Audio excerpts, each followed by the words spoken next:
नमस्कार साथियों, साहित्य सृजन चैनल के माध्यम से मैं रजनी तिवारी आपका बहुत बहुत स्वागत करती हूँ। आज लंबे अंतराल के बाद मैं आप लोगों के लिए उत्तराखंड के प्रमुख कवि, उपन्यासकार, कहानीकार, नाटककार और एवं प्रमुख लोक कवियों के विषय में एक लंबी सीरीज़ लेके आई हूँ, जिसका पहला वीडियो इस सीरीज़ का हम आज देखने वाले हैं। इसमें हम उत्तराखंड के जो प्रमुख कवि हैं, महत्वपूर्ण कवि जो परीक्षा की दृष्टि से महत्वपूर्ण है टीजीटी पीजीटी के लिए, केवल उनके विषय में बात करेंगे। और यहाँ पर हम लंबी कहानी ना कहकर केवल तथ्यपरक अध्ययन करेंगे। तो वैसे तो इस सीरीज़ में आपको पूरे उत्तराखंड के जितने भी कवि हैं प्रमुख और उपन्यासकार हैं मुख्यतः, वह सब समेट लिए जाएंगे, लेकिन अभी जो कुछ नाम छूट भी गए हैं तो जैसे जैसे मैं इस पे काम करूँगी उन्हें बढ़ाते रहूँगी। तो आप लोगों को बिल्कुल भी परेशान नहीं होना है और वीडियोस काफ़ी छोटी छोटी होंगी जो आपके समय को बचाएंगी, ताकि आप ज़्यादा से ज़्यादा अपना समय पढ़ाई की ओर दे सकें। तो उत्तराखंड के हमारे प्रमुख कवि हैं कवि मौलाराम। ये एक चित्रकार भी थे। लोक रत्न गुमानी पंत, सुमित्रा नंदन पंत, डॉक्टर पीताम्बर दत्त बर्थवाल, भजन सिंह, रश्किन बॉन्ड, गिरिराज शाह, गिरीश तिवारी, गिरदा। आप लोगों को कुछ नामों को लेके डाउट भी हो रहा होगा कि इनका नाम तो उत्तराखंड से मिलता जुलता नहीं है। तो मैं आपको बता दूं, यहाँ मैंने उन साहित्यकारों, उन कवियों का नाम लिखा है जिन्होंने उत्तराखंड के विषय में लिखा है। अपनी कविताओं के माध्यम से उत्तराखंड की सांस्कृतिक झलक को जिन्होंने प्रस्तुत किया है। अब बात कर लेते हैं कुछ महत्वपूर्ण उपन्यासकारों की, जिन्होंने जो उत्तराखंड से जुड़े हुए हैं या जिन्होंने अपनी लेखनी में, अपने उपन्यासों में उत्तराखंड की सांस्कृतिक धरोहर, सामाजिक व्यवस्था और जीने के तरीके को अपने उपन्यास के माध्यम से दर्शाने की कोशिश की है। इनमें पहले नंबर पे हैं इलाचंद्र जोशी जी, हिमांशु जोशी, डॉक्टर शिव प्रसाद डबराल-चारण, शैलेश मटियानी, मनोहर श्याम जोशी, ब्रह्मदत्त शर्मा। इसमें जो नाम लिखे हैं वह क्रमवार नहीं हैं। जब इनके उपन्यास और इनके बारे में मैं जिक्र करूंगी उस समय इनकी जीवनी का भी संक्षिप्त परिचय आपके सामने प्रस्तुत किया जाएगा। ब्रह्मदत्त शर्मा के विषय में मैं यहाँ पे थोड़ा सा बता देती हूँ। ये नए हैं काफ़ी और एक शिक्षक हैं। इनका पहला उपन्यास जो आया है वह है ठहरे हुए पलों में, 2016 में आया था ये, जिसमें उत्तराखंड में आई आपदा जो त्रासदी थी उसके विषय में इन्होंने बात की है। बहुत ही अच्छा उपन्यास है, अगर आप चाहें तो इसे पढ़ भी सकते हैं। इसके अलावा इनकी दो और कृतियां हैं, मिस्टर देवदास और 40 पार। तो इसके अलावा भी कई उपन्यासकार हैं जिन्होंने उत्तराखंड के विषय में लिखा है, जिनके बारे में आपको बताया जाएगा। अब आज के वीडियो में मुख्य रूप से आज हम उत्तराखंड के प्रमुख कवि, कहानीकार, नाटककार और लोक कवियों में से दो प्रमुख कवियों का जिक्र करने वाले हैं। तो हमारे पहले कवि जो हैं कवि मौलाराम हैं। तो अब आप सोच रहे होंगे कि इनका नाम आपने कई जगह चित्रकार के रूप में भी देखा होगा। तो ये चित्रकला में भी निपुण थे मौलाराम जी। इनका जन्म 1743 ईस्वी में श्रीनगर यानी गढ़वाल राज्य में हुआ था। कवि होने के साथ साथ ये एक उच्च कोटि के चित्रकार भी थे। आप इनकी बनाई हुई पेंटिंग्स को देख सकते हैं, इंटरनेट में भी मौजूद हैं। बहुत सुंदर पेंटिंग ये बनाते थे।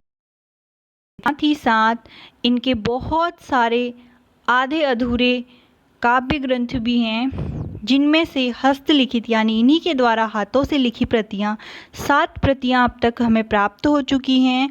और उन 7 प्रतियों में सबसे बड़ा ग्रंथ जो है उसका नाम है मनमथ सागर। आप ध्यान रखिएगा, मनमथ सागर। वैसे ज़्यादातर जो प्रश्न पूछे जाते हैं वो मौलाराम जी के विषय में कवि या चित्रकार के रूप में ही पूछे जाते हैं। कभी कभी स्थान भी पूछ लिया जाता है, और आजकल तो जो पुराने कवि हैं इनके जन्म का स्थान और सन भी पूछ लिया जा रहा है। इसके बाद हम बात करते हैं लोक रत्न गुमानी पंत जी के विषय में। गुमानी पंत के लिए कई बार केवल लोक रत्न पंत ये भी आ जाता है, गुमानी हटा देते हैं, और कई बार केवल गुमानी पंत नाम से भी इन्हें संबोधित किया जाता है। तो आप इसे पूरा एक साथ याद कीजिएगा, लोक रत्न गुमानी पंत। इनका जन्म 27 फरवरी 1790 को हुआ है काशीपुर में। याद रखिएगा, काशीपुर में इनका जन्म हुआ है, जो उस समय नैनीताल डिस्ट्रिक्ट में आता था। यानी उस समय ये जो था काशीपुर नैनीताल डिस्ट्रिक्ट में आता था। और इसके अलावा एक बात ये कि उस समय जब ये पैदा हुए थे तब तो काफ़ी पहले की बात है, तो ये यूपी में ही था। और इनके पिता का नाम हम बात करते हैं, इनके पिता का नाम है देवनिधि पंत, और ये जो थे उपराड़ा ग्राम के थे। ये इम्पॉर्टेंट है, एक बार पहले उत्तराखंड टीजीटी की परीक्षा में या पीजीटी की परीक्षा, इनमें से किसी एक परीक्षा में, अभी मुझे याद नहीं आ रहा, आ चुका है ये प्रश्न। उस समय लोक रत्न गुमानी पंत का जन्मस्थल पूछा गया था, जिसमें एक ऑप्शन काशीपुर था, दूसरा ऑप्शन उपराड़ा भी था। तो इस तरह से कई बार कन्फ्यूजन भी क्रिएट कर दिया जाता है एग्ज़ाम में। और इनकी माता का नाम था देवमंजरी। अब इनकी विशेषता देख लेते हैं क्या क्या थी। ये जो थे गढ़वाल नरेश सुदर्शन शाह के राज्य आश्रित कवि थे। इसके अलावा इन्हें कुमाऊनी, संस्कृत, हिंदी, नेपाली, इन सभी भाषाओं का बड़ा अच्छा ज्ञान था और वो इन्हीं भाषाओं के विद्वान भी थे। अब बात करते हैं इनकी प्रमुख रचनाओं के विषय में।